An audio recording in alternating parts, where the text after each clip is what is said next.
Insideman, Steven Moffat's 2022 thriller, mystery, drama type show with David Tennant, has concluded with its third and fourth and final episodes here. We're going to jump right into discussing them with full spoilers for the show's 4 episodes. We being myself, Neo from Australia, along with my friends from England, Ingiga and Tyler. Now, us three, in our first discussion about the show, covering the first 2 episodes, what sort of stuff were we touching on? What were our main ideas we were talking about there? Well, we were questioning, to what extent Harry is necessarily an everyman, or whether he's particularly special in how he views himself. And also we brought up some stuff about how open-ended we thought the show might be, or who was going to kill who. We were wondering about Mary on that front. I remember that we were also covering this big theme of how lies can be an act of hubris of trying to author reality, trying to set yourself as the author, making up a better version of events that's, meant to hold tighter than what actually happened. It's like a power thing, so said Moffat about the main theme of the show anyway. We were talking kind of about the nature of the show, not as a totally straightforward drama mystery type thing, but kind of as a farce as well. And we... Tyler, you in particular, you were saying something me and Gig were a bit skeptical of when you were talking about the potential for the show to continue. And I think we were a bit hesitant on that. I feel vindicated in this. We can only eat crow. He's actively, talking about maybe he could do more. The show totally ended the way you were suggesting. So, yeah, you were right. I was wrong. Very good call there. And Gig and I were wrong thinking that Mary would end up the killer. We were so confident about that, weren't we, Gig? Yes, we were. Well, to be fair, we all did agree on that, so I was also confident. So we were all wrong about that. Yeah, I can see. Yes, we had such expectations and faith. Although, I mean, this would have been a better ending. I strongly feel that a Mary killing would have been a stronger ending. But I'm sure, I don't know. I'll get a chance to voice that opinion later. We'll talk a lot about Mary. I think quite a number of things might have been a better ending. I think it's hardly the only thing. You're both starting to get a bit critical about these last 2 episodes. So I want to frame that with something that unites all 3 of us is we're very interested in Steven Moffat's career. All 3 of us have individually seen most of his work, I would say. I've seen all Press Gang. We've all seen Joking Apart. I've seen Chalk. I think, Tyler, you've seen Coupling as well as me, I think. You've seen some of it, maybe? I think I've seen season 1 of Coupling. Season 1, yeah. We've all seen Jekyll. We've all seen his Doctor Who. You 2 have seen his Sherlock. We've all seen his Dracula. Gig and I saw The Time Traveller's Wife. Tyler's got a ticket for his play. We've read his Doctor Who novel. We're very, very familiar with his work. We clearly generally like his writing a whole lot, don't we, since we're engaging with it so much. So I want to preface any thoughts we have on these last 2 episodes by being generally we're big fans of how he writes, aren't we? Were you a big fans of how he pulled off this show's ending? Not long ago, I found myself arguing to someone that Moffat was sort of semi-good at endings, and I'm going to have to take that back now. I'm rethinking that part. I've always defended Steven Moffat really staunchly, always. In everything, in every sense, even to you, I think, Neo. You have, yeah. There have been times where we'll talk about The Wedding of River Song, and I'll sort of say, yeah, I agree, it's a bit crap, but there's this and that. There's nary a moment in Steven Moffat, in the history of Steven Moffat's career that I can look back on and say I didn't like, that I didn't think was good, sure, but that I didn't like. Can hardly really come up with them. There are a couple, maybe there's a bit in Joking Apart that I don't like, and there's a couple of bits in Jekyll that I don't like. But generally speaking, I even at times when I don't think something pans out in the way it ought to, or even things are just not good, I think that there's a charm to Steven Moffat that I enjoy, and that's why I continuously go back to his stuff. I find it charming. I find it endearing. We were talking in the last episode about how we liked Moffatisms and like the quirks of Moffat's writing, and those are always the things that I find balance out the bad. And I've really struggled with this. I really struggle with it because even the Moffatisms either make me angry or make me cringe, And I realised that for the first time, do you remember way back in the day, way back in the Doctor Who Series 6, Series 7 days, all the judgments of Stephen Moffat as being convoluted, being hack, and being, and being impossible to understand, impossible to follow, or his jokes aren't landing. Now I get it. I understand.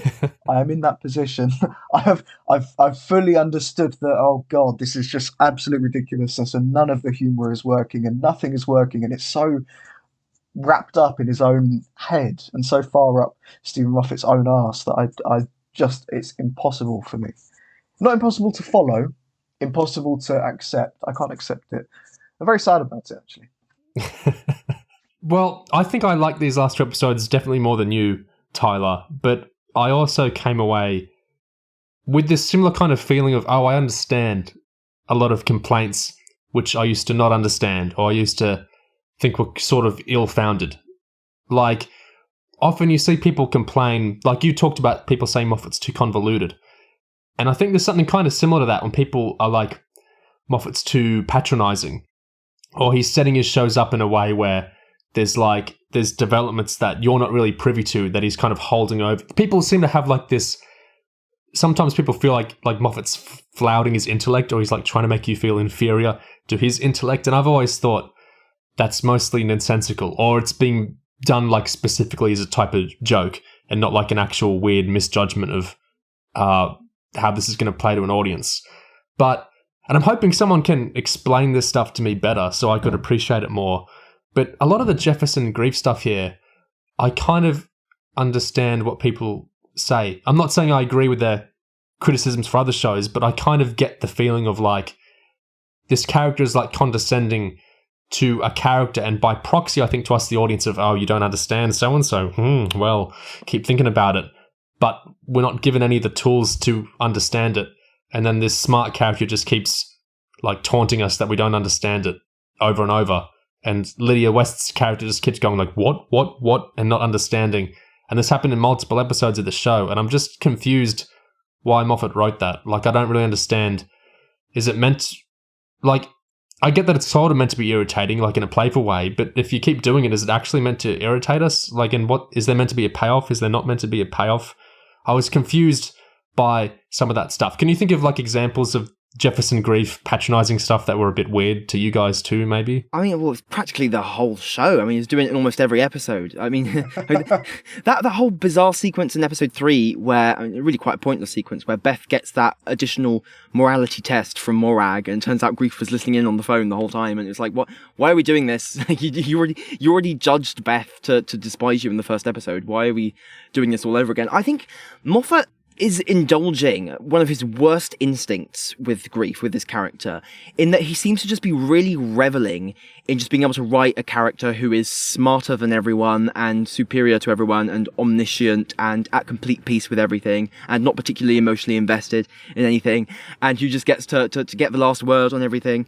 And it's like, oh my God.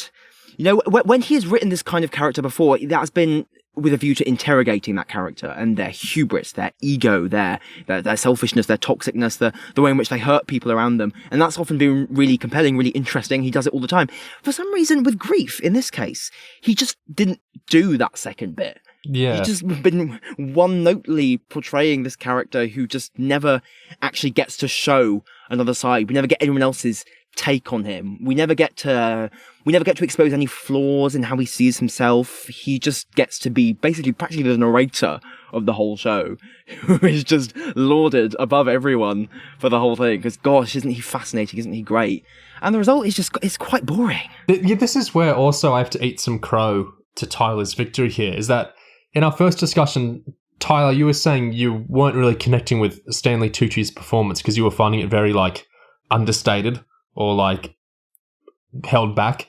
And I thought, well, it's Stanley Tucci. Like, he's doing that because he's going to take the performance somewhere. Like, this is going somewhere. This is, one level of the performance, and then at the end, he's going to go into another place. It's going to be a whole dynamic arc thing. But nope, they kept the same energy basically through the 4 episodes. And that was like, you've got a really good actor here. An actor, people tune into the show just to watch this actor because he's that well liked and he's that good of an actor that people like him that much.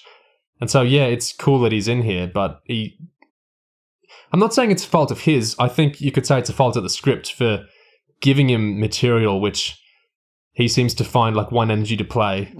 I don't know. I'm not sure that I agree with that. I do think that there is a degree to which the writing was a problem here, because obviously what you want with Tucci is the big payoff of what was the issue with his wife, why did he kill his wife, what's going on there. That you don't get any of that, not a single, nothing whatsoever, and that should have been Tucci's big moment, shouldn't it?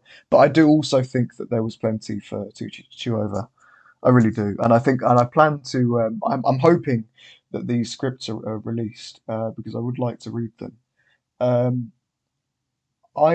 It's curious because I agree that Stanley Tucci is a good actor. I've seen him in stuff that I've really enjoyed before, and I think that he is capable of reading a script, interpreting it, and performing it in a way that is really enjoyable. But I don't think we really got that here. It was really weirdly one note, and I think it was a choice. I think it was a stylistic choice that he made, a decision that he made to be sort of deadpan. I don't know. Maybe it was the fact he was working in British TV. I don't know what inspired him to make that choice. But even in the moment of discovering his execution date and all the stuff mulling over that, there was nothing there. And I do think that there was stuff in the script to play with. I do think that I can't, for all of the faults that I can blame Moffat for in this show, I don't think that Stanley Tucci was given bad scripts. I don't think he was given bad dialogue. He performed it in that way. So I don't know. I disagree that it's scripts. I think it's Tucci. I don't think it helped, though, that the one point in the story where Jefferson seems to actually be invested in something, be trying to get something, be trying to, earn a reprieve from his execution and do something like that, where it seems like he's actually invested in something. It turns out he was just pretending the whole time, and he actually wasn't bargaining for more, for a stay of his execution at all, because he actually wasn't bothered at all. I think that lack of actual movement in his character, underlying, I think that sort of lends itself to the problem here, if you see what I mean. I think, with Dracula, we had those comments where Gatiss was like, well, we could do a series 2, because Dracula dies, but do vampires really die? And Dracula, it's a perfectly self-contained you could argue you could say the first episode itself is a nice little Dracula movie, but it's a perfectly contained little miniseries. You don't need a series 2 although you could potentially do one. The Time Traveler's Wife got cancelled, but it's said so much of what Moffat could say with that story, and it ended in a way that was very summative and does kind of work as a full-on ending, even though he would have liked to do more. But Inside Man, Moffat said to Radio Times, he said, "The story will end in 4 episodes. It's done by the end of that. As to whether or not you could ever spin off anything or do any kind of sequel, I don't know at this moment. It's not really up to me, and it's not up to the broadcasters, it's up to the audience, really, isn't it? And if anyone wanted it, you have to sit down and think, is there anything to do? Television is littered with shows that had one season and pretended they could carry on. I would never want to be one of those, where you're so excited to get a phone call about doing another run that you do it and then realise, actually, the story is finished." But, in another interview, an interviewer asks, on the subject of suffering at the hands of another, why did Grieff kill his wife? And Moffat says, ha ha ha ha ha ha. Well, I know that. No one else does. The interviewer says, give us a little hint, go on. Moffat says, no. Well, the only thing I'd ever say is, he's very clever, isn't he? And then he goes on about how clever Jefferson is, because he's so impressed by that, naturally. So it's like the show is, I know Moffat's saying, well, I'm not, it's meant to stand alone, and, if we do another series, it's just because people love it so much, but it didn't feel like that to me. It felt like it was ending on a sequel hook. I mean, you could say the last moment with Dolly Wells' character is, kind of paying off, when she's, assuming Tennant's role in his study and kind of taking over him with Ben. You could, say, well, she's kind of taking over the role of, the morally grey figure that's going to get involved with the killing or something. But it thematically didn't feel like a big punctuation mark to end the show. It felt more like, wouldn't this be interesting to see in another series, along with why Jefferson killed his wife, and seeing more with Lydia West being trained up and whatever. Did you guys get this feeling that it felt kind of unfinished, or at least that it was begging for more? But there's a difference, isn't there, between ending a show with a hook, which is the Dolly Wells, Stanley Tucci moment, and not finishing the story, and kind of forcing the BBC to give you, in a very sort of Alan Partridge way, forcing the BBC to give you a season 2 so that you can finish the story. It's like, I think if there was more to Jefferson, I wouldn't feel unfinished for never getting the full story with his wife, but there wasn't more to him, so it feels incomplete. Yeah. I think the trouble with the whole wife thing is that, as much as Moffat is suggesting there that it's some terribly fascinating enigma, it's actually not, because we know nothing about Jefferson, his wife, his relationship with his wife, why it would be so mysterious and clever and intriguing for him to kill her and cut off her head. It's just a giant void. So there's not enough context for us to have a genuine interest in what that story is, because we don't even have the faintest frame of reference for why we might even ask the question. So it does feel unfinished in that way. Just sort of having that, like, setting up a whole thing of, there's an interesting mystery here, and then just going, or maybe I'll keep my secrets to myself. I'll tell you later another day. When it's just like, I don't care. It's not interesting. You haven't done the work to make it interesting. This might interest you both. So it's on the topic of how much did Moffat plan out the show, like before he started writing all of it. So he had some stuff planned in his head, and he had some stuff, that could go one way or the other, and he had some stuff he just improvised as he wrote the scripts. And one of the things that he had locked in from the very beginning of the show was the trick that impressed Gig so much about Jefferson, the trick of what he was actually doing in the finale. Okay, so I of course, I didn't tell you what the outcome would be, and I only knew a couple of things about the outcome. I knew what Jefferson's trick would be. He also knew from the outset that Janice would live, but he knew he wanted a main character to die in the finale. And I knew someone was going to die, but I knew it was not going to be Janice. I always knew Janice was not going to die, but someone was. He was going back and forth as he was doing the scripts on which main character he wanted to die. He was toying with Beth Davenport for a long time before deciding it should be Mary instead. I knew someone was going to die. I didn't know who it was going to be. And I had this idea. I kept having different ideas who's going to die and what was going to happen. One version of it was, I wondered, we just kill Beth randomly. She doesn't, she just arrives and she, gets run over, It's something just horrible. I thought, that's not right. But I thought, well, no, it's Mary. Yeah. I just thought. I think it's right. And that's, because I knew somebody has to die and I was going to do it. But why no murder? His big interest in killing Mary was that he thinks in...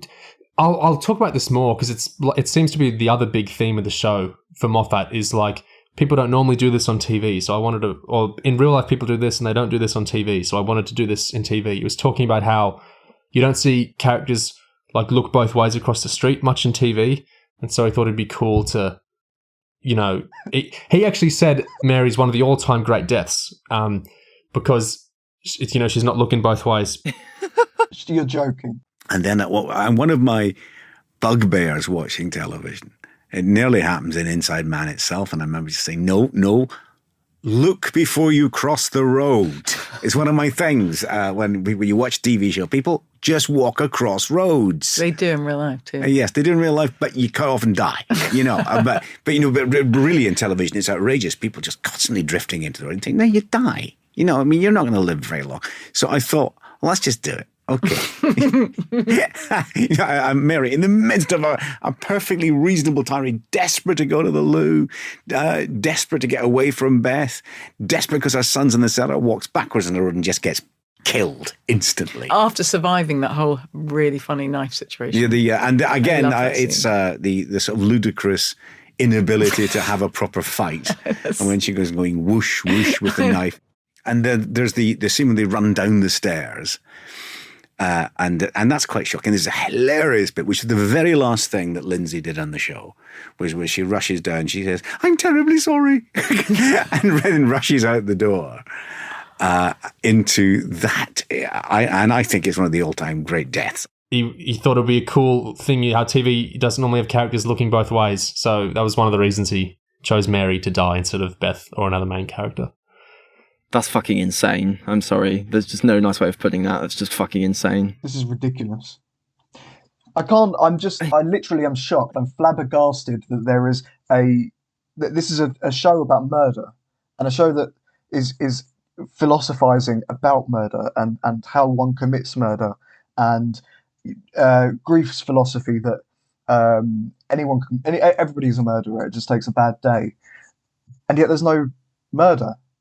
and we get told that the murder is that Mary died, but Mary died in an accident. I understand. I'm not stupid. I do understand that it was through the fault of Harry, through Harry's actions, that the consequence was that Mary accidentally died. But she did accidentally die. He didn't murder her. Same as Edgar. And in fact, Edgar was a more direct consequence of Harry's actions, but it still wasn't murder. It still was an accident or was a suicide. It wasn't murder. There was no murder in this story. Harry didn't murder anybody. Ben didn't murder anybody. There was a suicide and an accidental death. Moffat was asked how culpable is Harry for Mary's rather graphic death, and Moffat said, "I mean, quite a lot. He doesn't literally murder her. He's not even really guilty of manslaughter, is he? But if they just said, look, the only thing we can do is terrible, but it is the only thing, it's own up, fess up to the truth and hope, place your faith in justice and know that it probably won't work, It would certainly derail horrifically all their lives. But as I say, it does anyway, and Mary's dead under a van. It's not a great choice." I would understand it a lot more if we were meant to disagree with Grieff's philosophy by the end of the show. But Grieff still believes his philosophy, and he still gets to philosophize about it again at the end in that scene with David Tennant. So I don't agree. I didn't agree with him in the first place, but I was hoping that maybe Moffat would show me why he believes it, or why Stanley Tucci believes it, or even show me why Tucci is wrong. But it's just so much nothing in this show. Yeah, I think the biggest problem with Mary's death, besides it being just a more jaw-dropping cynicism and banality, I think is that it doesn't actually affect much in the story at all. Yeah. I think if you have like an insane twist like that in a fast plot that has a character suddenly taken off the board, it should actually change the game. It should upend everything. But Mary's death goes virtually unremarked upon for the remainder of the episode. It just doesn't, like, and when Grieff goes, well, Harry, technically your actions got your wife killed, so think about that. Aren't you kind of technically a murderer? It's feeble. I think what you're getting at there is there's this kind of cold... It's kind of ironic because Moffat talks... I'll get more into this later, but he talks a lot about how he wanted to avoid a lot of his usual structure, which is quite mechanical and intricate when he writes stories, especially farces, which this show kind of partially is. He's normally very mechanical and plotted out and intricate with how he does his storytelling. And he said he wanted to do something different. Did you always have a kind of endpoint in mind? I mean, I'm lucky to have seen the whole thing, and it is astonishing and surprising all the way through. But did you know where it was going? I knew certain bits of where it was going. I knew how it was going to resolve. But what I wanted to do was just set all the characters running and see how badly wrong it could go. Not in a... if you're doing a real proper farce, you have planned every detail of what goes wrong. And it is quite mechanistic, and you laugh because you're seeing a pattern emerge. But this is a bunch of people who are all desperate, and just seeing things explode unexpectedly, and things that have got nothing to do with the plot, literally colliding with elements of the show. I wanted to sort of blow it up. Because it's a crisis, and people don't make increasingly smart decisions when they're afraid. You've never thought, have you, if I could just be a bit more emotional, then I'd be a bit more clever about this puzzle. You don't ever think that, do you? No. So you realise it's just going to get more and more uncontrolled. But, the big elements, the big reveals and resolves were all there. Yeah. One of the things about writing this was normally things I write often are sort of a kind of puzzle in a way, where there are all sorts of secrets and revelations and twists. And I didn't want to do that this way. I wanted to stay in the moment and just try and keep the problem getting worse, and then sort of look at all the characters and say, well, okay, well, what would you do? And what would you do? And what would you do? So once we move into 4, we do something that I really sort of decided I would not do in this show, because I'm very inclined to do out-of-sequence storytelling. I'm very inclined towards a flashback. And I said, well, I'm not doing that. I'm going to be in the moment throughout this show. And I just thought, damn it. We have to have... Ben is now going to move to the front. Yeah. Or to be one of the most important characters. And the relationship with Janice has got to be real. So I'm going to have to go back. You know, he didn't want to do his usual nonlinear stuff. He didn't want to do as puzzly as usual. So he's trying to do a more kind of naturalistic, I guess, way of writing. So you'd think you'd get some like more warm and organic writing out of him if he's trying to do that. But I got the complete opposite. This show felt very, very cold and mechanical, especially when he has The Time Traveler's Wife this same year came out, which feels more than perhaps anything since Joking Apart. Feels like it's truly pouring out of his heart, you know, that show. It feels so deeply personal and warm coming from him. And then this show, I mean, it's okay to be cold and mechanical, but when he's taking out his intricate storytelling, it's kind of like it's like he's playing to his weaknesses with the show. There's another point on one of these interviews where he's saying what he liked with, you know, the last scene with Janice, the post credits, is we never really knew Janice, did you? I remember David kept going at me while we were filming, saying, okay, so there's a sequel, right? And he's planning the perfect murder for Janice. Is that what it is? And I was like, not necessarily. You know, it's because I mean, part of what I was thinking with that scene was just to carry on with, you don't know Janice. So, I know. You know, there's a whole thing. I know. And she's, and the whole theme of the show is everyone's a murderer. Yeah, so's the one in the cellar. I know. That's not an angel. I know. Cast down. I know. That's just, you know, I know. another person with a dark scheme. Yeah.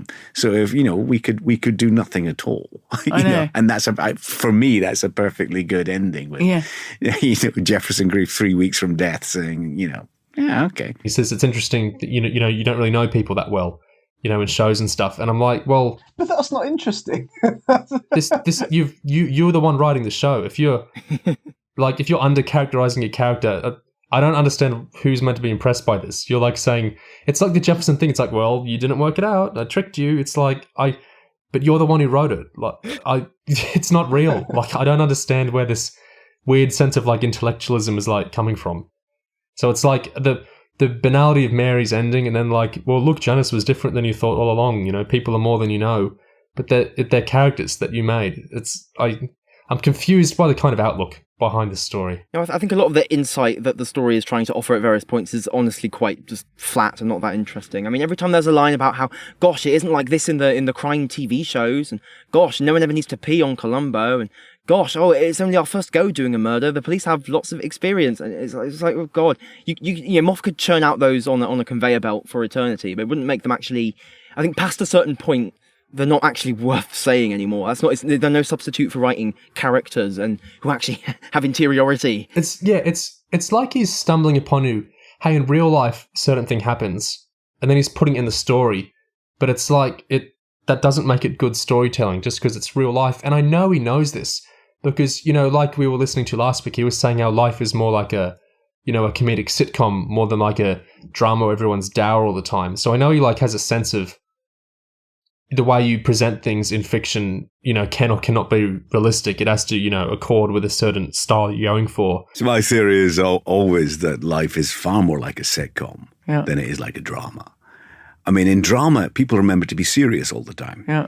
And if they're sad, it's conveniently enough raining, and you know, it's far too consistently in the same mood. In real life, everything's inappropriate. Yeah. Everything's wrong.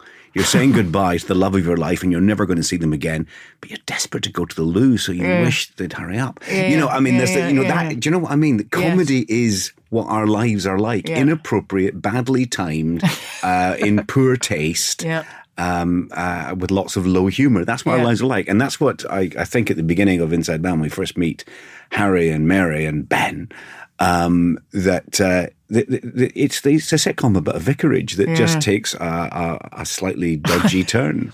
So it just throwing in his perception of this is how things are in real life, that doesn't make for good storytelling. It's just kind of experimental to like say, what if we, threw out the rules and did it however we want? I guess he's trying something different, but it just feels so slapdash to me. Like he said at one point, something he liked with his story was how he kept assailing Tennant's character with events. What makes you think you can control everything that's going on there? Which is what I I kept trying to just assail him with events. Yeah. Because that's what happens. Again, it's a feature of everything I've ever written. I'm not most television shows is that you forget other things are happening, and if other things are happening, some of them might affect what you're doing right now. Because in real life, lots of things happen at once, and you can't control everything. So, like, something random can happen in real life that then affects you, and like, yeah, but it's not a documentary. Like, I don't know, like. I think he got a little obsessed with the idea of what if I did how it's not normally done on TV, to like the detriment of making good TV in the first place. Yeah. I think also maybe part of his idea was Grieff talks about that only seeing positives, things that are there, being unable to see things that are not there. But that's when you're writing fiction. That's not what it's supposed to be. There are supposed to be things that are there that are present. Otherwise, you're just hopping from something to the next thing. He's at this stage in his career, like we said last time, where he's adapted or like wrote in the universes that he's like had deep connection to. Like he's done Time Traveler's Wife, he's done Doctor Who, he's done Sherlock, he's done Jekyll, and he's accomplished so much. Like The Guardian can report how many BAFTAs he has. He's accomplished so much that I understand this kind of self-reflective, what if I do different stuff now? Like he said, he was really trying to do no nonlinear storytelling in this because he does that so often, but he ended up relenting and putting the Janice flashbacks in episode 4 because he felt you're kind of losing sense of the characters because they were going through so much crazy stuff, and he had to make the Janice Ben thing feel real to get drama out of that. The relationship with Janice has got to be real, so I'm going to have to go back and fill it in. And I was very, very apprehensive about writing those scenes, and I was thinking, I think I'm not doing right. But then I thought, no, this is good, because it had two benefits. One, it told us who Ben and Janice were to each other, but it also reminded you who everybody really was. I know. Because we've had 3 episodes of hell. We go back in time a little bit and remember, no, this is the nice, happy vicar who's slightly useless, but charming. The funny wife, the charming, difficult son, the slightly bossy maths tutor. Yeah. That's all who they are. There's nothing more to them than that. They're all quite harmless. Yeah. And he said he usually writes puzzles, but in this show, he wanted to stay in the moment constantly. What would you do in a given moment, even if it's a random thing happening? One of the things about writing this was normally things I write often are sort of a kind of puzzle in a way, where there are all sorts of secrets and revelations and twists.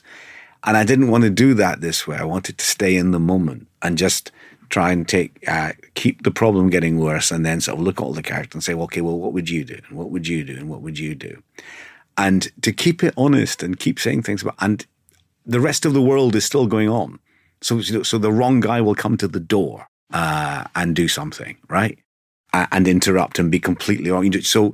But what I wanted to do was just set all the characters running and see how badly wrong it could go. Not in a, if you're doing a real proper farce, you have planned every detail of what goes wrong. And it is quite mechanistic, and you laugh because you're seeing a pattern emerge. But this is a bunch of people who are all desperate and just seeing things explode unexpectedly, and things that have got nothing to do with the plot, literally colliding with elements of the show. I wanted to sort of blow it up. And that's why we got the post guy coming to the door multiple times, because that's a real thing that happens in real life. And that's why Mary needed to use the bathroom in, dramatic moments.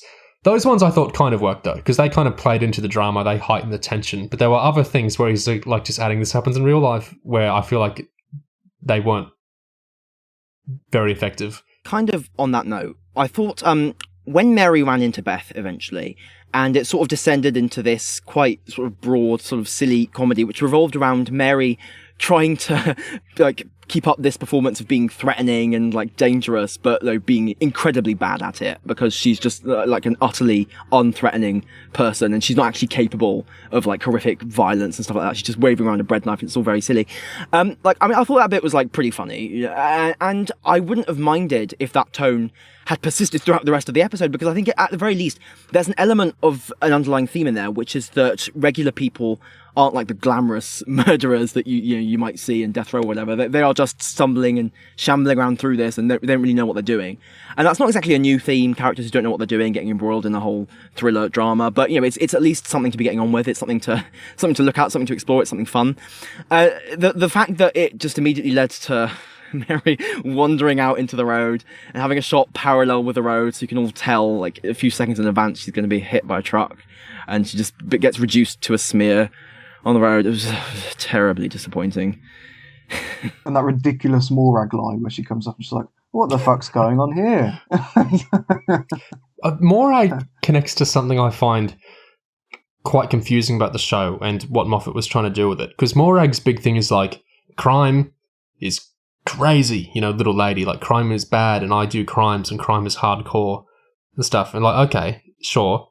And then you see in all these interviews, Moffat keeps going about murdering is really bloody hard. What do you do? There's so much admin, like the show says. But it does allow you to explore, like you say, the darker parts of ourselves that hopefully we'll never experience in real life. Yeah. The character who doesn't in a strange way, who articulates most of that really is Mary, I think. When she's talking about what it actually takes to do a murder. We get into that, because it's not that easy to kill people. Trust me. Lindsay as Mary does a lot of the actual practicalities. There's a rather terrific scene, I think, in episode 2 where where Lindsay breaks down. Well, how do you stop them being alive exactly? You can't just shoot them with a ray gun, which you can do in other shows. Yeah, I wrote down this line actually. Yeah, Mary says at one point, "How does anyone get murdered? There's so much admin." And but it's like he's trying to set up like this great story about what murder is really like, and I'm just kind of confused where this is coming from, because like, where is this coming from? Moffat presumably has only like read stories and watched shows about murder, so I don't understand the idea that he is like this extra insight into what murder's really like. Like, how would he have that extra insight? It feels more to me like it's like a like when someone's making another movie in a series or something and they bring in outside influences and it kind of injects it with new stuff and new perspectives. And when other people make movies in a series and they only reference the movies before it, so it becomes like this cannibalistic, it's like a copy of a copy of a copy thing. We're like when they make a Star Wars movie and they're referencing stuff in the first Star Wars movie, not realizing it's a allusion to like another movie, and so it kind of gets degraded and less meaningful and less interesting visually over time because they're losing out the actual unique factor of it. I kind of feel here it's like Moffat is like riffing on other murder stories do murder like this, and I'm going to do it more realistic like this by like flipping what other murder stories do. And I don't think that's actually pulling in what murder's really like, because where does that coming from? Everything he's like saying is like, well, murder shows don't normally show this stuff. But I don't know really what I'm asking for here. I'm not asking for Moffat to go consult with murderers or like become a true crime person or anything. But there's like this kind of sense of like an elite view of what murder is really like, and I'm just confused where that comes from. And certainly nothing in this show I found more insightful about murder than even something like Broadchurch. Like, I didn't really feel like the show was actually adding any unique insight into murder you want to get from any other BBC thriller type show like this. I don't know. Tyler, you've probably seen more BBC murdery type shows than either of us. What would you say to that kind of thing? Was this show adding extra insight into murder really, or was it just like riffing off other murder stories? No, you'll be interested to know, actually, one of the things that I wanted to mention is that Neil Cross, another writer I quite like, wrote Luther, did an ITV murder. It was actually... Which ITV person died? I'm sorry, what's that?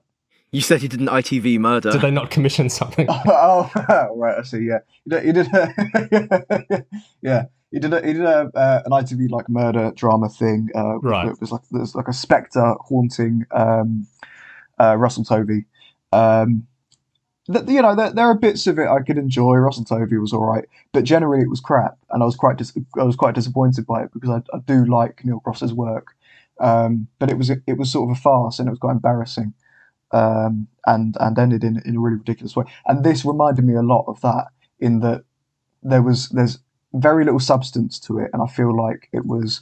But in both cases, these are two good writers, whose works I've greatly enjoyed in the past, trying their hand at something out of their comfort zone.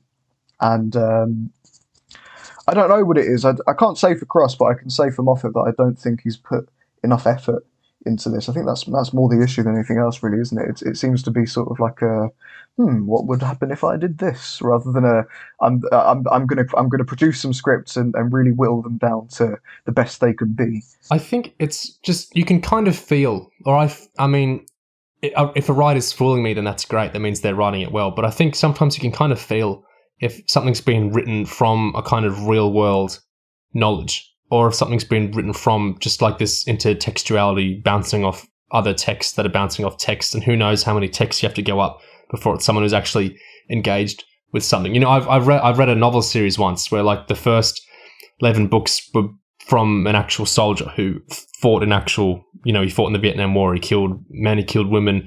And so when he writes death scenes in these novels, there's a certain texture to them and a certain emotion to them that just feels different from other writers. He ended up dying, and another writer completed this series. And when that other writer wrote battle scenes, it was like he got the voices of the characters right, but it just felt so utterly different because this second writer has grown up. He's never fought in any war. I don't know if he's ever punched anyone. The real world experience bleeds into people's writings in such a concrete way that I think you can feel when something's motivated by reality and when something's not. Even I know Matt Smith's current show, House of the Dragon, when a female director was doing an episode which had sex scenes in it, it felt motivated by like a female vision towards sex that, I haven't seen when, male directors direct sex scenes. It felt so fundamentally different visually in how it was being framed, because it's not a man thinking, well, how would a woman do a sex scene? It's coming from a woman who has the actual, knowledge of how, she would frame that. There's a reality that, can come into what you write. And I think it was here sometimes in this show, because that great moment in the first episodes where Tennant starts blocking the door, big tall Tennant saying, I'm not blocking the door. That was really creepy. I think that was one of the most successful beats of the show. I don't know if you guys agree. Yeah, I do. That felt so effective to me because it's real. That's something Moffat would know. He's a guy. And he's got friends that are big guys. Imagine Russell T Davies blocking the door when Moffat's trying to leave a meeting or something, and Russell saying, I'm not blocking the door. And, Russell will be huge, towering over him. Moffat will be thinking you're being all affable and saying you're not. Of course, this never would have happened. But it's an actual experience, and so it feels real in the show, and it feels actually creepy and effective. I think it's not like Moffat has to have murdered someone to write a good murder story, but I think there's a point where if you're trying to base your story on like, this is the real story of what murder's like, but where's that reality coming from?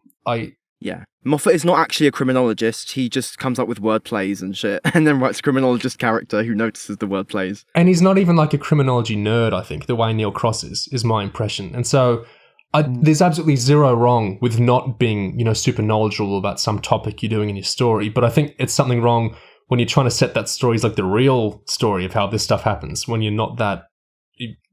You know what I mean? Like some of the sexism stuff in the show, or the gender differences stuff, I think worked really well because that stuff Moffat, he thinks about and knows about and, is really in his brain a lot and he has actual experience with.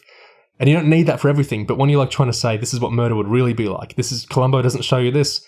How do you know? You've only watched Columbo. You haven't actually engaged with other murder stuff, at least is my impression watching this. And so I don't know if elitist is the right word, but I feel like it's a misguided venture to like say this is the real story of how stuff happens. Yeah. And I wouldn't really know, but I'm saying it is. There's that Janice line. We were talking about the sexism in the show. There was that Janice line in episode 4 to Ben that only men knowing the luxury of not being afraid of being hurt by another man. And that's a really interesting line because sometimes I hear Moffat doing like attempts at jokes about sexism or attempts at like sort of pithy lines of dialogue about men versus women, and and it never really lands for me. I don't think that he really quite knows what he's talking about. He's pulling it out from like a 90s feminism handbook rather than. And sometimes I think talk to your wife about feminism and about sexism. And this sort of seems like maybe this is coming from Steve Urchy. I wonder to what degree this is not actually Steven Moffat's line, because it was too good. I thought, or maybe he's just grown up, and that's great. I think something he does have real experience with, again, it's very obvious in the show, is having a child, and the drive to protect your child at whatever cost, even if that cost becomes something despicable. And that's why some of the stuff with Ben I found chilling in a way, and I guess it's because there was it's not necessarily that there's more of a reality to it, but there's more behind what's being written. It's not just like a line riffing off another line from another show. There's actual stuff going on there, like the depths the couple goes to try and protect Ben, how insane they get over it. Because, that's something Moffat, he's looking at his own son, when the show's being made. That's all coming from a sort of real place. And so I think some of that, the idea of trapping a woman, in the cellar because you're afraid she could ruin your son's life, that works for me, because I think that premise makes sense and it's motivated by an actual, fear, or something Moffat could fear about himself, or, something a parent could fear about themselves. It's just when we get into this kind of Jefferson fantasy America world, like Gig said in the last discussion, that it all kind of unmoors itself from reality, but for some reason gets more and more impressed by itself, even than the stuff that I think's better materially in the show. Some Ben dialogue was actually based on things Moffat's son has said. You can't get more real than that. You're right. The Louis is particularly brilliant in the later episodes. I don't know where you found him, but he's one to watch. He was recommended to me, genuinely, by Mike Flanagan. He was. Yes, he was in Midnight Mass, the brilliant Midnight Mass. Yes, I'm sure you must watch on Netflix, Midnight Mass. It's fantastic, and Louis was in it. And Mike Flanagan sent me an email saying, he's brilliant, your son. And we were looking to cast a Ben, and we thought, well, okay, Ben's a bit based on Louis. That conversation about the homework is real. Right. I had that conversation. I wondered, yeah, believable. Yeah, definitely. There is, I have to admit, there is some, there is a scene I really enjoyed, I think, from episode 3. The really good dramatic irony moment in which the police are upstairs, and they reveal what's in the note, and Janice starts thrashing around, and I really enjoyed that scene. It was a really actually very good tension, I thought, and I can't really think of literally any other moment between episodes 3 and 4 that I really enjoyed. I think Tennant's breakdown was okay. It was muddied by "I'm a fucking vicar" again, but so the only scene I properly enjoyed, unencumbered, was that moment of tension with the two detectives. In episode 3, I quite liked the beginning where, first of all, it's very colourful. I love the blues of Tennant's shirt against the bright green garden outside. It's a nice looking scene. I generally liked a lot of the aesthetic of the show. I think it did a good job setting out the geography of the vicarage, the very large, place Tennant inhabits, because the geography was so important to the show. I know not every show would have had me understanding, where the rooms were in relation to each other. But anyway, the start of episode 3 is one of those points where the show, I think, is farcical to me, or it's so absurd that it's, darkly comic to me, because Tennant doing, like we talked about last time, the kind of Christian self-martyrdom, I'm Jesus kind of thing of, I take it upon myself and I'll burn in hell for my relatives, I'll destroy myself. And, that kind of, there's a real egoism and attempt at nobility underneath that kind of thing. It's like, you look how powerful I am, or look how much like Jesus I am to be doing this self-sacrifice, regardless of if anyone wants it around me, regardless of what my wife is actually saying to me, regardless if this is the wise decision. This is look how powerful it is for me to sacrifice myself and save. Anyway, there's so much psychology you can read into that kind of self-martyrdom thing. Anyway, and depending on how that was played, you probably could read that as noble, to some extent, even though it's ridiculous. It's like him saying, I own the child exploitation materials. But for him to stay up all night, sullenly walking around his study, printing out despicable material and, you know, tapping away on his keyboard, finding more links to download it from, like on the family internet, and then him coming out and his voice breaking, being like, I downloaded more. It's so absolutely insane what he's done. Like, it's so completely absurd, and he's got this hangdog expression like, I downloaded more, you know, I did this for the family. It's like, this is not what Jesus would do. Jesus would not have done the absolute insanity of what you've done the last few hours. So I thought that was very funny in a bizarre way. Tennant looking so sad and like would-be noble there about his great sacrifice of printing out this despicable stuff and, you know, gingerly putting it into his safe. It's so performative. It's such a performance that what he did. I thought that was so absurd that I thought it was an effective scene. In light of that whole sequence where Harry is acting in just such an absurd way, despite being, you know, so supposedly composed and sane, I think it made me feel disappointed with where his storyline ultimately climaxed, which was his big rant to Beth in the 4th episode, where you know he's just been interrupted and trying to finish off Janice, and he starts breaking down and melting down and putting all the themes of the show into dialogue, and how dare you be afraid of me? I am the great vicar. Because I think what annoyed me about that. How dare you look frightened of me? Yeah, because I think it's just so easy to start writing a character like that, to have them go off their rocker and start like explaining all the themes and shit. And the thing is, because it had been so well established before that point, that even when Harry was acting in a supposedly non-off his rocker manner, he was still acting in incredibly bizarre and sinister and doing incredibly strange, scary things, even like without being like panicking and spluttering and whatever. So like it just feels like a cop-out to start to have him basically just like go like crazy at the last moment and just start like spilling everything just so he can monologue more. It was just like what the hell? Like it's not real dialogue. It's kind of like it's not Flanders, it's like a kind of parody of himself. Like it's like a parody of he became, and it's like Tennant is so good at that type of stuff. He's so good at everything in the show because he's such a good actor and he always commits, even if materials don't. This is why he was such a great Doctor Who, because you can give him the most half-rate Doctor Who script that, you know, a lot of Doctor actors will look bored during, and he commits to it 1,000%, as much as he would, you know, for the greatest script he ever got. Something I love about him as an actor. So all through this show, I think he was carrying it so well in giving his all and really thinking through, I guess, what he's doing. So when he's like saying, don't you judge me, I've acted out of love. Why are you looking frightened? How dare you look frightened? That is insulting to me.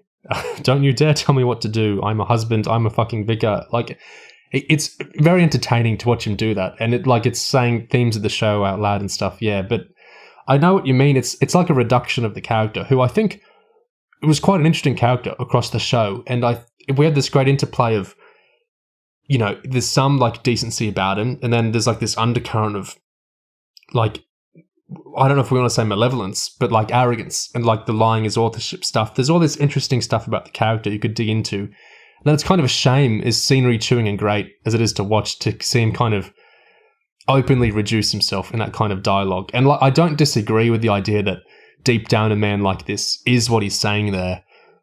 But it's a lot to have him actually say it, I guess, isn't it?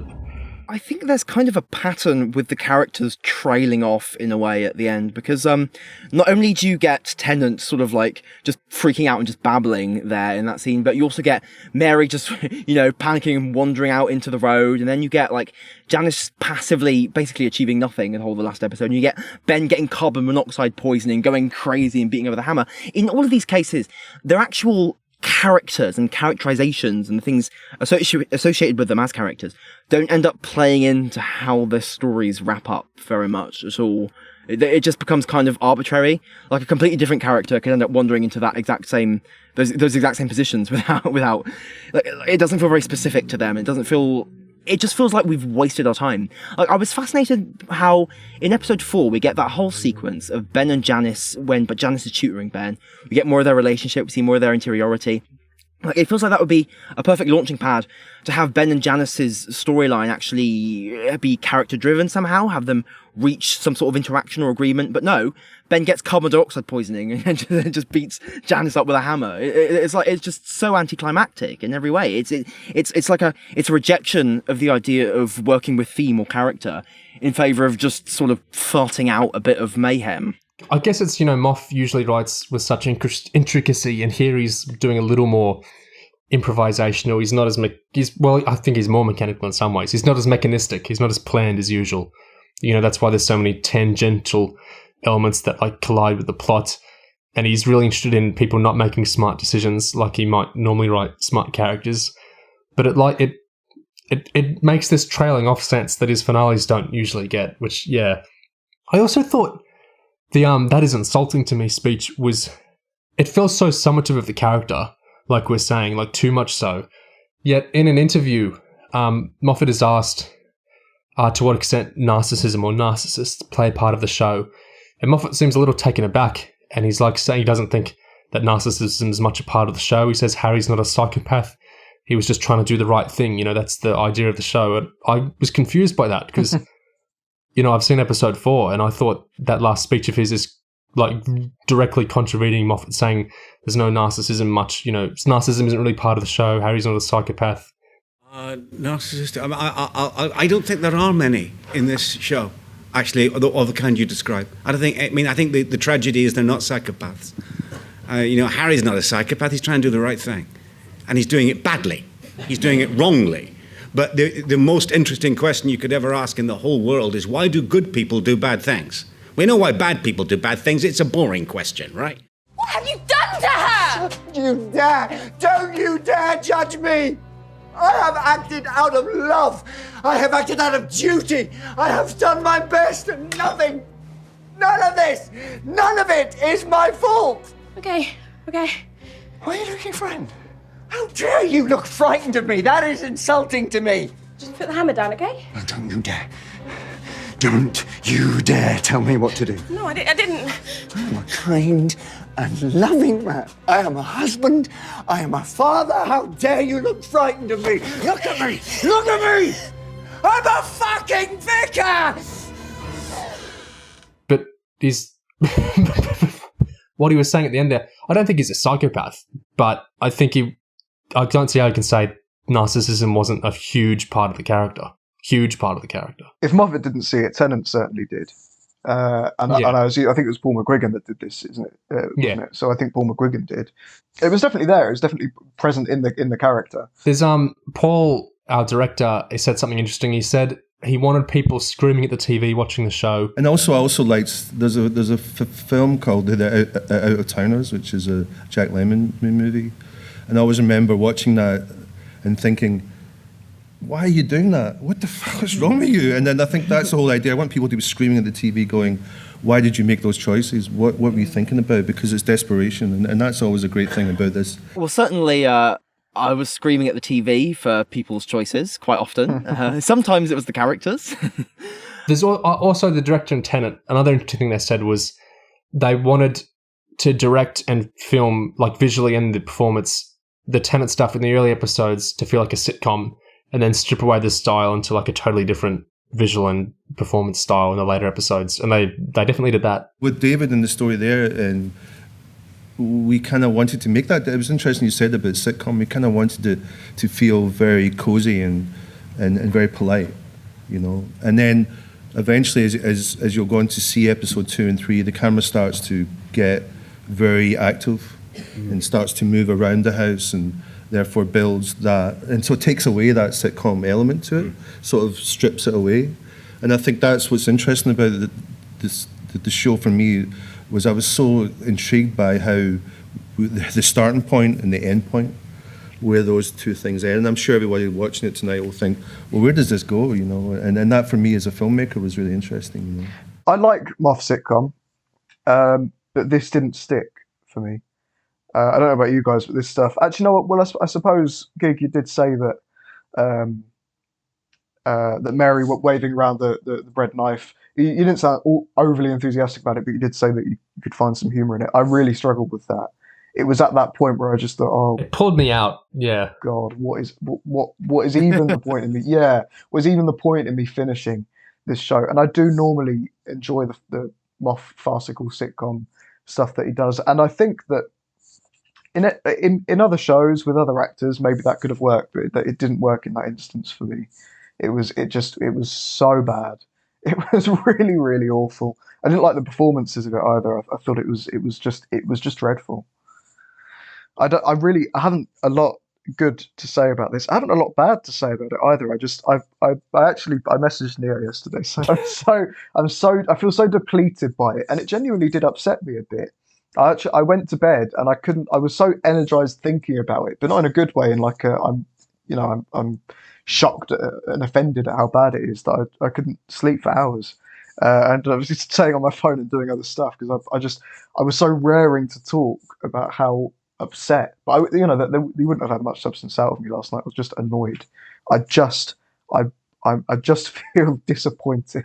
It's interesting you bring up like dicking around on your phone, like fooling around on the internet, because something Moffat brought up, which I didn't get from the show, maybe you guys did, that I thought it was interesting, was that as Jefferson, looks over Janice's Facebook, he starts developing a crush on her. No, I loved all that. I also liked the fact, because I remember thinking when the idea of finishing that way came to me was, I think I was writing episode 3 at the time, I was thinking, I think Jefferson's sweet on Janice. I think he quite likes her. The more he reads about her, and she's difficult, isolated, tricky. Yeah. I think he's into her. Yeah, special new app. Yeah, like Bumble for murderers. Yes. So if there's a season 2, is that I missed that? Is that a thing? I mean, there's that sequence where he talks about how Janice has seen the worst of humanity and she's chosen to remove herself from whatever. Like maybe there's a slight admiring tone in that. I don't know. Yeah, I can sort of see where it's coming from, but it's not a big thing in any way. Yeah, I think a big problem, especially with this finale, but all over the place, I think was just the repetitiveness. Like, I mean, in this last episode, how many times do we get this back and forth of like, no, you mustn't call your dad. No, you must call the police. You must do this. No, I can't do this. It's just so much in a loop. It's just ridiculous. And I feel that sense of not having much to say and just sort of scattershotly just slopping spaghetti at the wall leads to that sense of fundamental messiness. Like, I know at one point there's a scene where after Ben has beaten up Janice and he thinks he's killed her, he runs out of the house, starts vomiting, and Morag chases him down in a car to watch him vomit. But I was like, why is that scene there? What on earth did that add? I was just so curious about that. I just feel there are little bits all over the place where there's just strange redundancies and things which aren't really like serving the overall structure. It just feels messy. It feels first draft like. Yeah, I think it's because Moffat hasn't written it as intricate as he would do a lot of other scripts. I think this is the product of this Brave New style. It reminds me of do you remember Russell T Davies talking about writing Doctor Who Series 3 finale, and he's acting like he's stumbled upon a novel new idea of what if I don't do foreshadowing, and what if I just say paradox machine, and it's just a new idea, and it's like adrenaline as new stuff keeps getting thrown at you as I improvise the script. And I get kind of that sense from a lot of stuff in this show. It's to feel the adrenaline of, what if a new thing suddenly happens. That the whole bit where in I think at the end of episode 3, Mary ends up driving away in the car, and then what does that amount to? She turns around, comes straight back. It just feels like plotting wise, it's just a sense of. It does feel very improvisational, but it's just I think it's just awkward. I think if you're a creator of fiction, then you are essentially weaving a world where there is no such thing as random chance. Every event that happens in this world is constructed by you as the author. And I think if you relinquish the responsibility as author of guiding those events in a way to convey what you want to convey, then you're just going to end up with something that kind of sucks.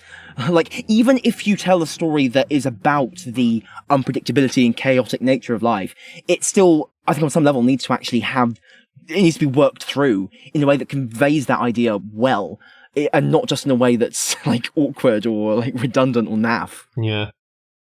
I think the different aspects of the show not gelling together, I think gets to me here because Moffat is so good at gelling aspects that seem unrelated together. Not just like plot stuff, but theme stuff as well. He's so good at finding interesting little connections and, weaving together stories out of them that when he's like kind of done the opposite and he's got disparate ideas that aren't really sinking right, at least to my eyes, it kind of stings a bit more because it's like you've become the opposite of what you're good at. I think Moffat has mentioned before that when he was working on adapting other properties and stuff, he talks about, he approaches it in a way of wanting to bring out what he loves about the original and share that. I just think there are things that I really love and I want to go. You know, that's it. I don't think anything sort of, I shall now present this to you in a new form. I'm not like that at all. I just think, oh, can I have a go? Oh, Sherlock Holmes, awesome. That's what I think. It's enthusiasm. It's a level of enthusiasm that overflows into the unfortunate event of a television production. You know, that's what it is. I'm not an adapter for hire, and I certainly never, ever thought that I would end up being someone that people thought of as, a serial adapter. I don't think of myself that way at all. I'm obviously wrong, but it's enthusiasm. It's absolute enthusiasm. I'd like to go with this, and in a way, I think a good adaptation, a good version of an original, kind of hopefully communicates to an audience what you love about it. You know, that's what, when Mark and I did Sherlock Holmes, we were saying, this is what we love about Sherlock Holmes. These are our favorite bits. You know, it's an act of public worship in a strange way. I think when it comes to this original work of his, I feel like the only love of his that he's bringing out is his love of characters like Jefferson, who are just wanking off their own brilliance all the time. And conversely, his lack of love for a character like Mary, who gets reduced to a smear on the road at an opportune moment and gets forgotten about almost. You've just made me think. So much of his work is adapting pre-existing stories, and that's, where he says he's bringing out what he loves about him: Jekyll, Sherlock, Doctor Who, Dracula, Time Traveler's Wife. And then we've got the original shows, but two of them are so fed into from his own life, Coupling and Joking Apart, which are, semi-autobiographical, pulling so much from his own life and his own, his initial divorce and then his relationship with Sue Virtue. Chalk, whatever you want to say about it, is pulling from his days as a school teacher. Press Gang, I mean, it's his first show, so there's going to be a fizzing of creativity there because it's the first thing he's doing. And I guess some of it from school as well. But Inside Man, so it's not based on a pre-existing thing, besides his own stories, I guess, as Gig said, his own bag of tricks he'll have for everything that we tend to love. So it's not based on any pre-existing idea that he can draw is, this is what I love about this is how I'm going to adapt it. And it's also not really pulling from his own life or his own experiences as much as, his earlier shows were. Maybe this is why one of the reasons it sticks out a bit oddly in his career, because it's not pulling something he loves. And I know there's bits of it coming from his own life. I have a kid I would take care of, and I would do terrible things to take care of my kid. But that's not really a story the way a divorce or, or a marriage is a story. Do you get what I'm saying here? It just kind of occurred to me that this is kind of unmoored perhaps from the usual wells of inspiration he uses, whether that's his own life or things he loves. I think a running theme you can see in a lot of Moffat shows is usually you'll have a character, typically a man, who almost uses being intelligent and witty as a defense. That appears in a lot of Moffat stuff. And in this show, in Inside Man, the character who would most readily slot into that archetype is Jefferson, but Jefferson is not in a position to actually be explored in any way, or actually be an emotional center of the show in the way that leads the Doctor or Sherlock or Spike from Press Gang or whatever. Jefferson isn't in a position like them where he's actually being explored. He's just sitting there, so you don't get that element that could be personal to Moffat of exploring the psychosis of this guy who's just too intelligent for everyone. Instead, you just get him just floating above everyone in this just uninterrogated circle of truth, and it feels quite impersonal and disaffected and detached. I wish there was more stuff done with the son, because I think some of the moments of the show was quite interesting and affecting. Were I really loved when the son is acting like his dad in the cellar and he's saying, shut up, shut up, shut up, I need to think. I was like, this is so cool, because it's like what his dad did. And it's interesting to see him, in the situation in the cellar. Is he going to be better than his dad? He's acting similar to his dad. Is he going to be worse than his dad? And I was stunned that it's kind of cheap because it's because of the carbon poisoning. And so it's kind of inherently not characterish because of that. But for the son to actually not rise up was a surprise. And it didn't just feel like a like when Mary dies, it feels like a just total banality. But for his son to not rise up to the father, I think was a really interesting idea. And I wish the carbon stuff wasn't there, because I think for a parent writing that's a really interesting idea. Like, you'd like to think that your children will be better than you, or, will do better. You sacrifice so they can build a better life and be better people. But the idea of what if they fail you and, they make the same mistakes as you, or as they do even worse, they kill the woman, I think that was really interesting. And I wish the show had kind of explored that more beyond just, Ben vomiting and Morag finding him. Because I thought, what an interesting idea, especially for a vicar who, a religious man who you think would really, really buy into this stuff of, the son, succeeding and whatnot. So, yeah, the little bits with the family I thought sometimes shown in the show. And I wish, like the carbon thing, I hate it because it's like, it makes for a good ending of episode 3. It's a good cliffhanger of like, oh shit, the son's in there and they're going to get poisoned. What's going to happen next? That's good. Like, that's exciting. But it's just robbing character agency, and it's just kind of boring for that. Yeah, I think there are just so many dramatic possibilities that's kind of suggested in this story which just aren't taken. So many roads not taken. It's, quite irritating. What did you guys think of Louis Oliver? While we're on the topic of Louis Oliver, Steven Moffat's son, Louis Moffat. Moffat says he's not nepotism, because he says yeah, he put him in the casting pool because another showrunner, Mike Flanagan, recommended him, because this Moff son's first show is Midnight Mass on Netflix. And we just thought maybe we should try, but we made him audition. Yeah. And other people auditioned too, and we, Sue and I, were not involved in the casting choice at all. We told Paul that we would forgive him. It's fine. Go and choose one of these. That one's our son, but don't. Right? It's okay, whichever one. And we didn't hear from him, and we were fine. Louis was fine about it. He was saying, that's absolutely fine. I got no problem. I understand. Sue and I didn't sleep for 3 nights. 3 nights worrying about it, what we might have done to our family.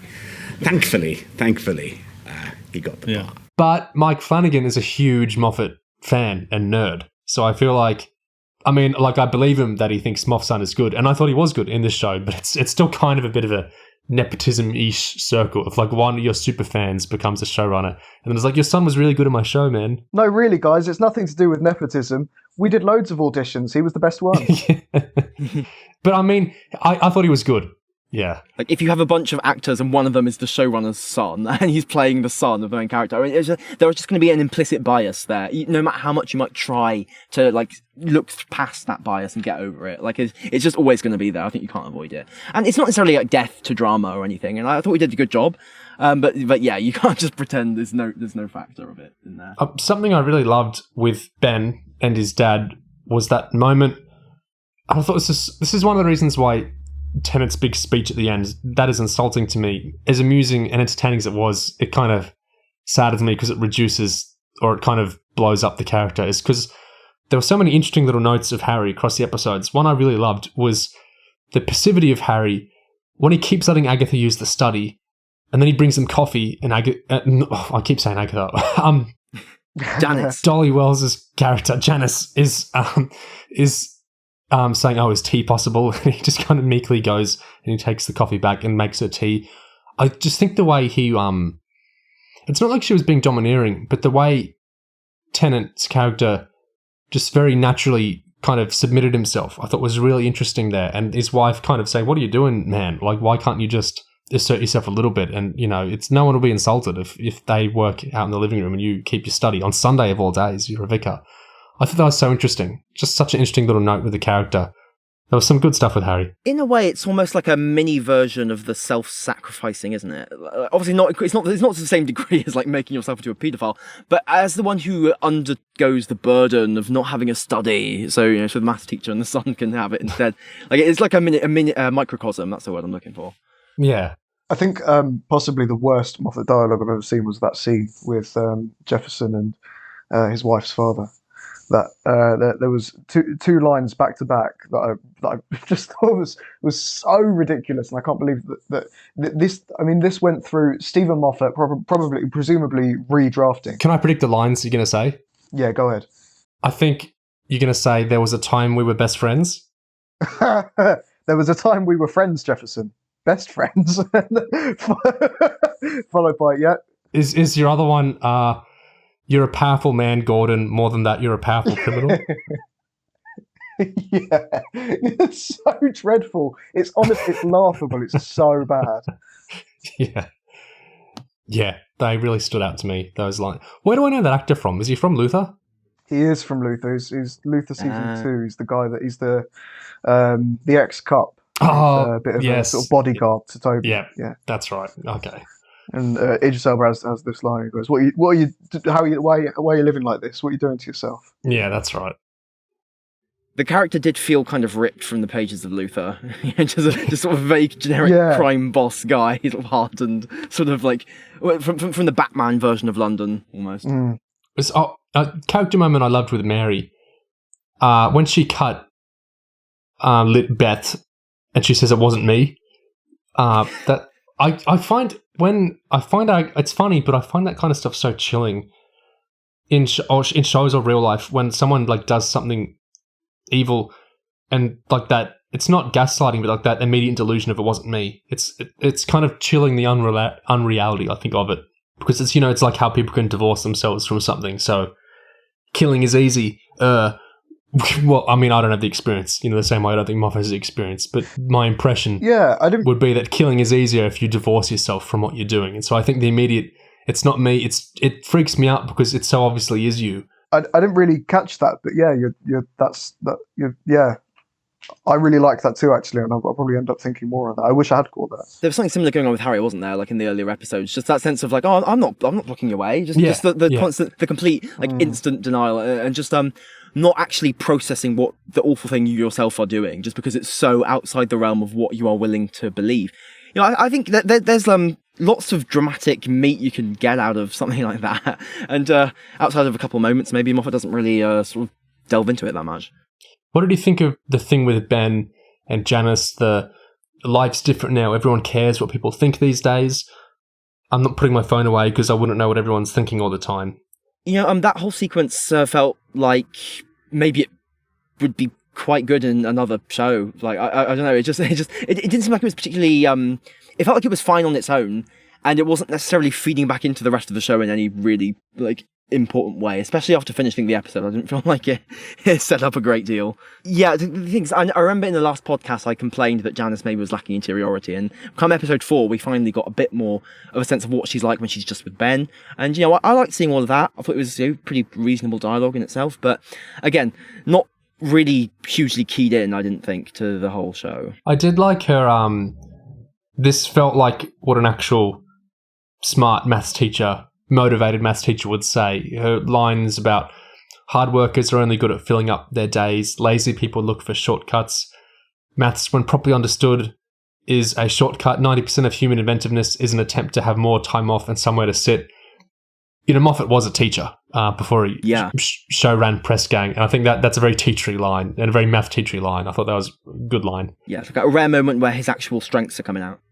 What I liked about that line particularly is that a lot of this show felt like Moffat philosophizing, Moffat moralizing, and just his ideas about the world and what he genuinely thinks. And I know for a fact that he isn't a lazy person. No, I know that he doesn't believe in laziness.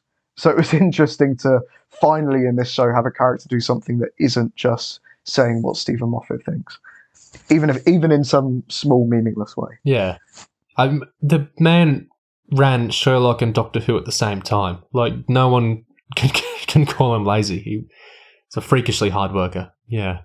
Did you like the blessing people identifying weaknesses stuff?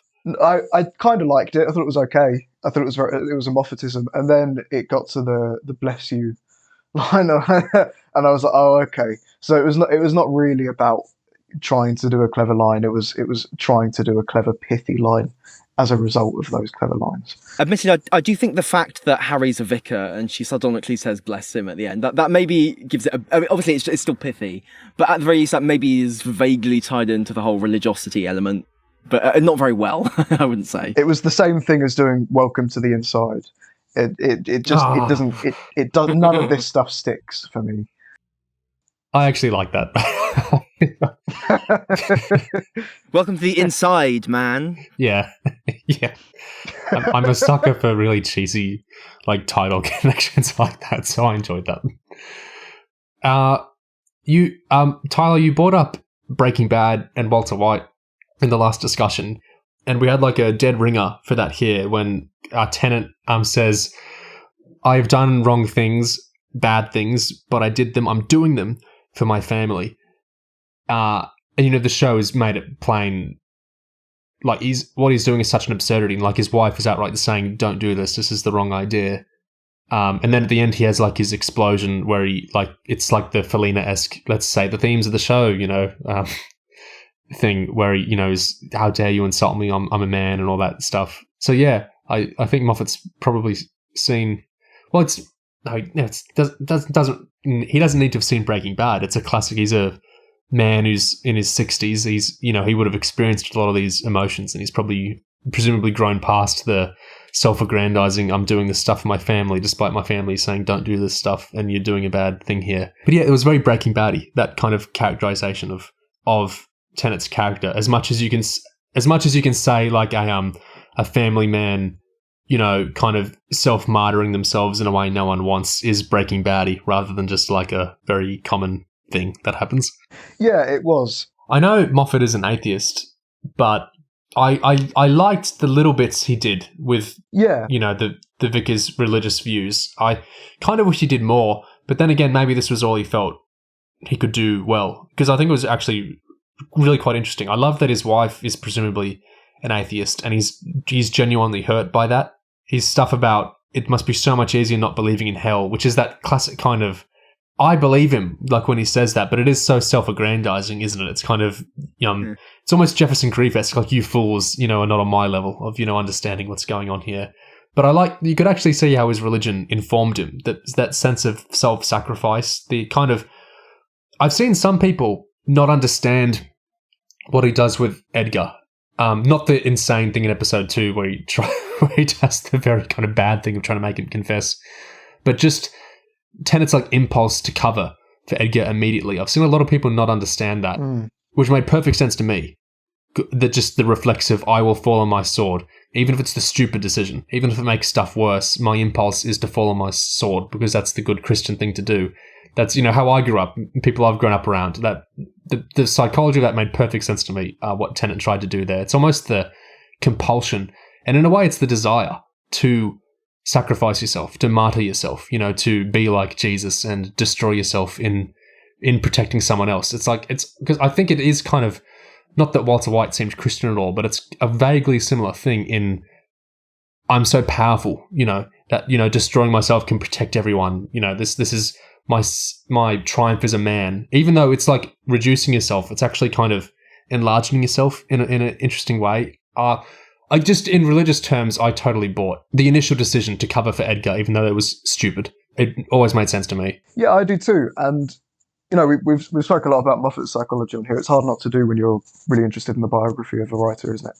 But I think that there is a degree to which most Britons, the majority of Britons, have a sort of a latent Christianity. And that's just due to the way this society was built, the foundations of it, and the Christianity through the medieval and the up to sort of the Renaissance, and then Judeo-Christian values heading kind of the Enlightenment from the 1800s onwards, and then you have the Empire, and so I think that especially people of the older you go up generationally, the more Christianity there is, even if somebody will be a self-described atheist, that there are elements of Christianity to the way that people were brought up. It's like a cultural Christianity, yeah.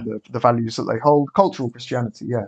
And so I did find it quite interesting, quite I can understand and empathise with a couple of these lines. One of them I really liked from this episode was Tennant saying, "I would take their place in hell," and that's such a father thing to say. That's such a. I can't speak for anywhere else, but that's such a British father thing to say. I can hear my dad saying that. I can hear anybody whose dad I know saying that, even if they're not Christian. It also kind of sounds like something 12 would say about Clara. I just get vague kind of 12 and Clara vibes from the whole self-sacrificial shit. Another interesting line from Jefferson was, "All it takes to turn any human being into a hermit is a keen sense of smell." See, that part, it's kind of indulging, I guess, a kind of the whole Sigma male mindset about how I'm superior because I don't socialize with you, with the scum of mankind. It was just amusing to just kind of indulge that mindset, and in a seemingly completely uncritical way, because everything that comes out of Jefferson's mouth seems to get treated as like higher sage wisdom. So it's a funny observation, but it's kind of strange in a weird way. While you were out partying, I was studying the Blade kind of psychology. Yes, it's very that. Did you guys think for a moment that Janice was brain damaged? Yeah. And that it was a really disturbing, and that it was going to be a really disturbing thing where either Tennant's going to finish the job or, she's a vegetable. Something like that. Yeah, the moment she opened her eyes, I was like, oh God, what's going on? Yeah, and then she speaks, and then, she ends up in Stanley Tucci's death row prison. So that was... that was my own fault. I can recognise that it's my own expectations that were subverted for better or for worse. But I was quite disappointed by that. I disappointed myself because I thought there was going to be quite an interesting dramatic moment of, is Tennant going to finish it, or is she going to live with the scars of this moment for the rest of her life? I think the scars for life. I thought it was interesting how quickly Tennant disengaged with Edgar. Like, is it your fault? I don't have time to think about that. And he just kind of marched on. Yeah, I found that quite curious, and I think that plays into the martyrdom thing, doesn't it? Because I don't think he was ever really interested in saving Edgar. He was just interested in being the man to carry the weight of Edgar's problems on his shoulders. So Edgar killing himself was no problem to him. In the car, when he thumped Edgar in the chest and was like, "You remember what I did for you? What I sacrificed for you every time you're tempted." Yeah, the making himself Jesus Christ thing, yeah. Even when he's saying, people say they're Christians, but you never see them nailed to anything. You can see it's like it's an affirmation of his religion, him punishing himself. Mm. Yeah. See, unlike them, I am nailing myself to something, just like Jesus. It's such a weird kind of dark comedy, or if you want to call it that Moffat's made this character who's basically saying, the only way I can be, a true and proper Christian and, successful vicar is to download a bunch of child porn. Like it's such like an absurd partial premise that I think it's interesting the ways he sometimes is playing it straight, then he's playing it kind of wryly, but he's not coming out and like pointing out the absurdity of what he's saying.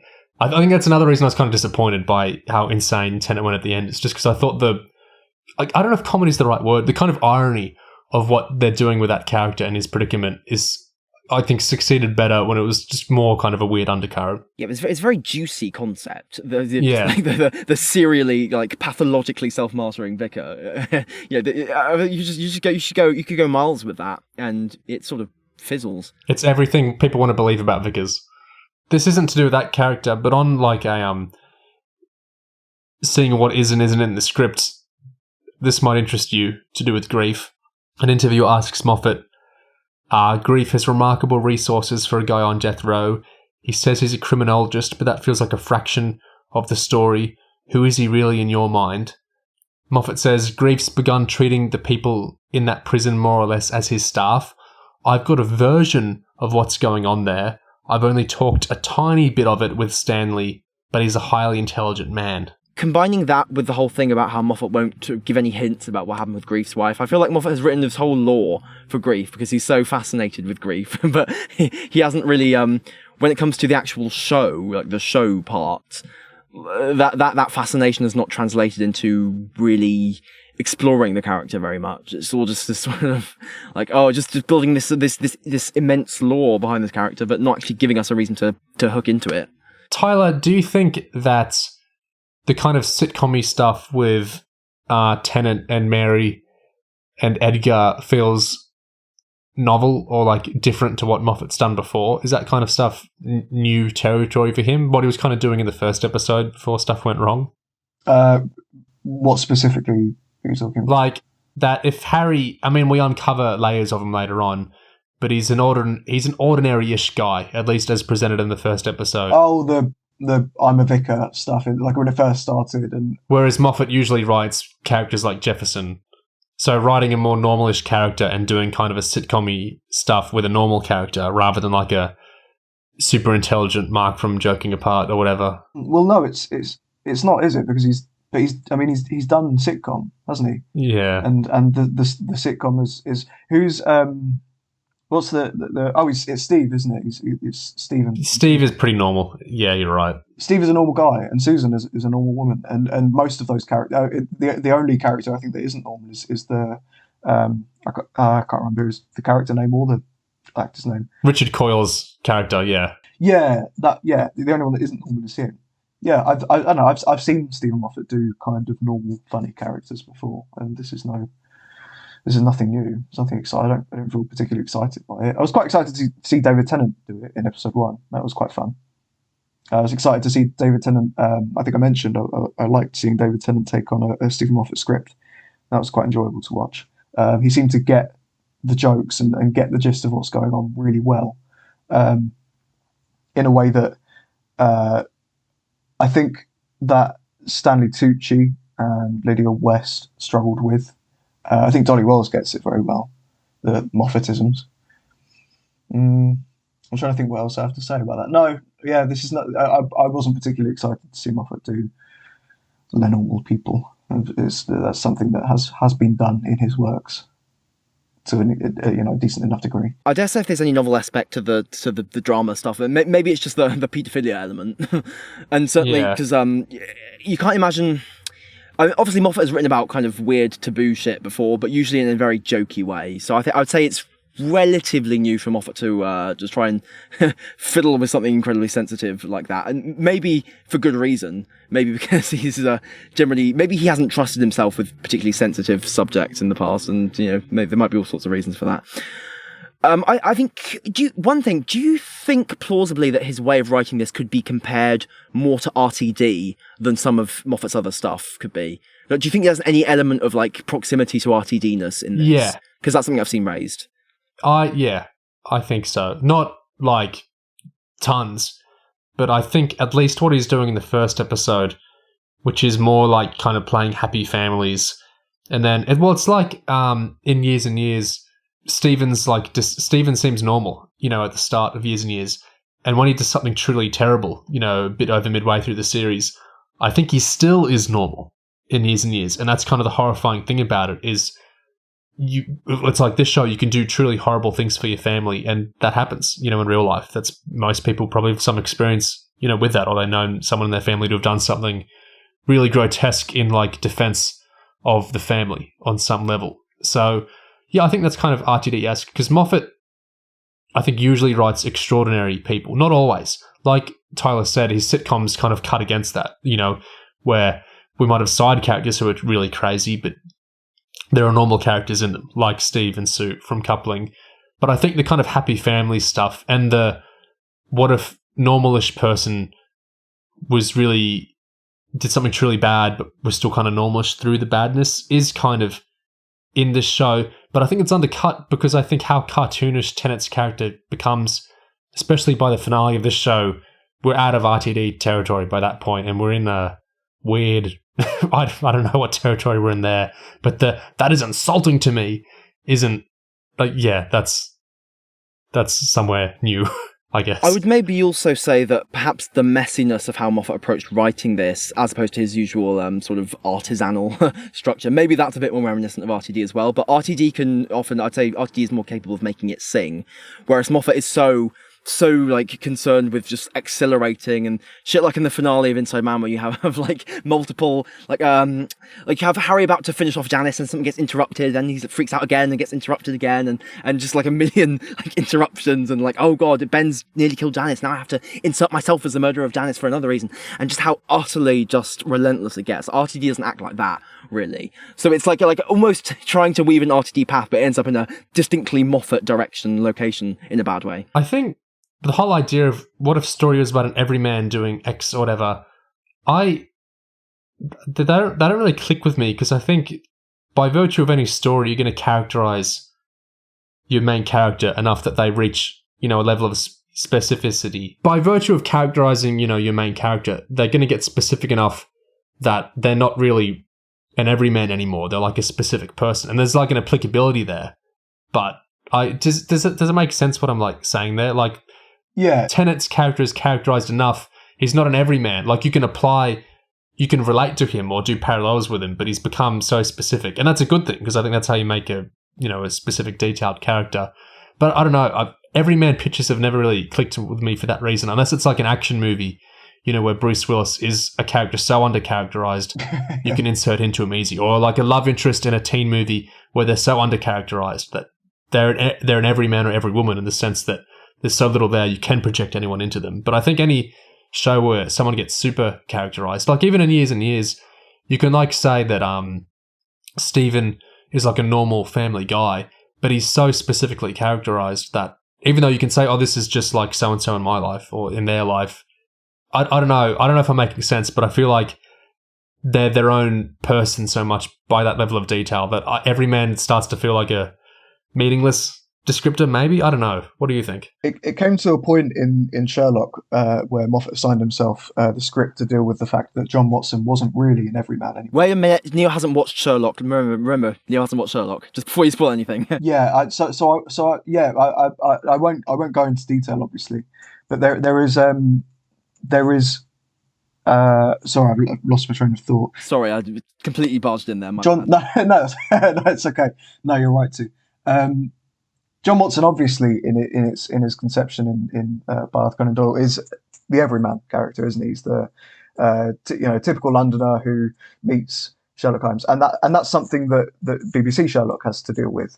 But there comes a point, as there must in any format that goes on for long enough, that you understand that, and there isn't such a thing as an everyman, because you're writing fiction, and you're writing fiction where this is heightened, this is unreality. So that's something that Moffat has done before, and he did it really quite exceptionally well, I think. I don't really understand his view that, as he seems to keep saying in interviews, that Harry isn't a narcissist and he isn't not normal. Yeah, I think fundamentally what you said there, like the everyman does not exist. There is no such thing, and I think the attempt to suggest that there is, at the end of the day, you're just flattening reality and real people's experiences. Yeah, I guess there's commonalities. Like Moffat says, I think everybody is capable of murder. I mean, it'd be a lot to ask of 7.5 billion angry, rotting carnivores competing for survival and ready to kill if there isn't enough food. It would be remarkable. We built a great civilization. It's very, very clever in some parts of the world what we've done to constrain ourselves. But the fact that we built our justice system and the police force and all these laws, the fact that we built a cafe around ourselves doesn't mean we're automatically virtuous. So when he's talking of like commonalities of the human experience, like I get that.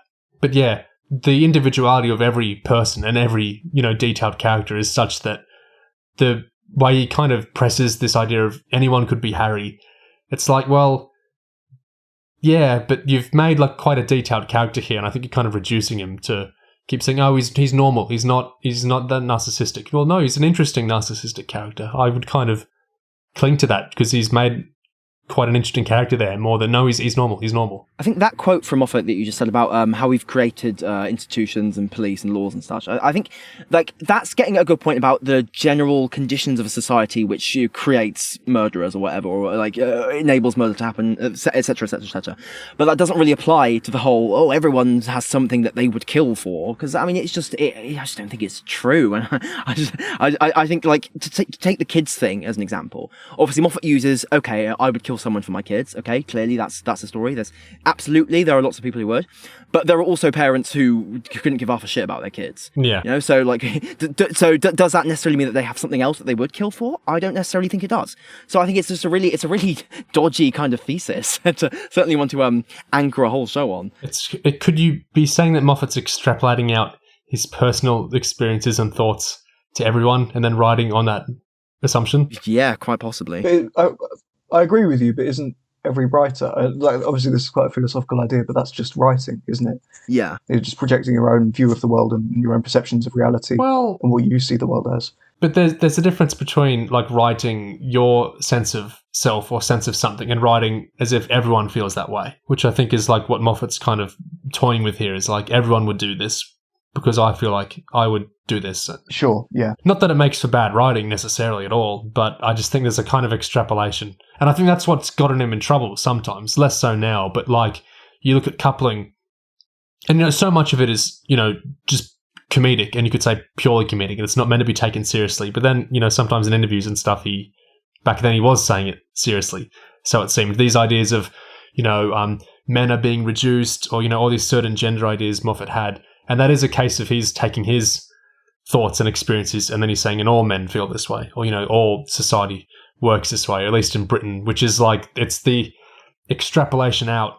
I think he does it much less now, but I think, and I don't think it makes for bad writing necessarily, but I think with his pitch here, it is that kind of compulsion to, well, I would do this, so everyone would do this. So it's an everyman because everyone is me. Yeah, that just general lack of factoring in perspectives that aren't like his own. I think you can see that potential problem like all over his writing. Yeah. I do like the concepts. Yeah, I like the concepts of the show. I like the opening of this IP as a death row inmate, super intelligent kind of a consulting detective like Sherlock Holmes type. I like that. I like the Vickers stuff. I do like the concepts of the show. I can see why it was something that Moffat spent his days dreaming up while working on another show. I just think it's such a shame to waste it as he has. And given that this is shaping up to be something that he returns to in the future, isn't it? I mean, whether that's the far future or the near future, it's something that will be returned to. I can only hope that there is something more interesting to be done with it, and I think there is. I don't think it's something that's dead in the water. I think the Tucci thing is interesting enough. The death row thing is interesting enough. I'm not so sure about Janice in the future, but I don't know. I have some level of hope that a second season could be more interesting, because it's almost an anthology thing, isn't it? Where you don't need to do the same thing again and again and again. So there could be something better around the corner, but I don't hold out too much hope for Inside Man. Yeah, I think Moff could give himself room to actually enrich the certainly Jefferson and just the whole setting and an idea, like much more than he has in these chaotic 4 episodes. It's just a question of like, will people care enough for it to actually get a renewal, which I think is very up in the air. Well, actually, I was wondering. I was going to ask you guys how you think the general viewer will take this. Will have taken this. I don't know. I think it's fairly palatable. Like, it's a BBC killer mystery show with David Tennant. Yeah, I was looking on Twitter like later. I went on the latest tweets for Inside Man, and a lot of them were disparaging. Some of them were, this is a joke. The most critical ones actually came from Doctor Who fans, it looked like. Yeah, as you'd expect, I think. As you would expect. And but generally what I was seeing from people that I would take as the normal viewer, people that looked like they had professional Twitter accounts kind of thing, seemed to like it and seemed to want more of it. I did see positive reviews, yeah. Well, we'll see. I don't know. I just feel like fundamentally the fact that there's no murder, like at the end, might just be a stumbling block for some people. Something about the whole finale feels like just anticlimactic in that way. I just feel like it could go down as one of those episodes that gets dragged along with Dracula's finale. It's like, oh, Moffat can't write finale. It's one of those things. Oh, it was so good until the finale. It was so disappointing. I just feel like it could become one of those shows in the future, especially when it hits Netflix. I did finish this and I thought, how am I ever supposed to defend this? Because I've spent so long defending so many other things that Steven Moffat has done, and I know that in the future at some point people are going to cite Inside Man to me, and I'm going to have to concede, yeah, this is really bad, and then I'm going to have to do the whole but. Well, I hope his play that you're seeing in a few months is much more a success. I've only heard good things about that. Yeah.